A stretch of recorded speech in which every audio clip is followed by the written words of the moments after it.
বাচ্চাদের টিফিন কিংবা ব্রেকফাস্টে আমাদের প্রথম পছন্দ থাকে সহজ এবং স্বাস্থ্যকর খাবার। সেই ক্ষেত্রে এই খাবারটি হবে আপনার মনের মতন। প্রথমেই চিকেন, ফুলকপি এবং গাজর শুধুমাত্র রসুন এবং আদা বাটা দিয়ে সেদ্ধ করে নিয়েছি। সাথে দিয়েছি অল্প একটু লবণ।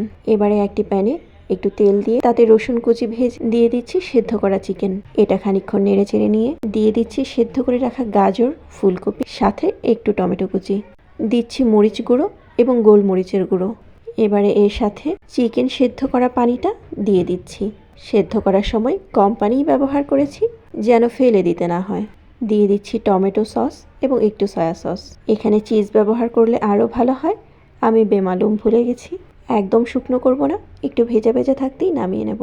সাথে দিয়ে দিচ্ছি একটি ডিমের অমলেট।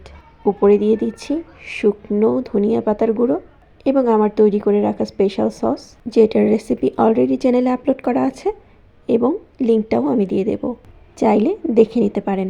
এটা তো এমনিতেও খাওয়া যাবে, চাইলে সাথে দুটো ব্রেড দিয়ে দিলেও হয়। খুবই ফ্লেভারফুল একটি খাবার, সাথে স্বাস্থ্যকর তো বটেই। এই খাবারটি বাচ্চা বুড়ো সবাই পছন্দ করবে, সেই সাথে পুষ্টিমানও নিশ্চিত হবে। এতক্ষণ পাশে থাকার জন্য আপনাকে ধন্যবাদ।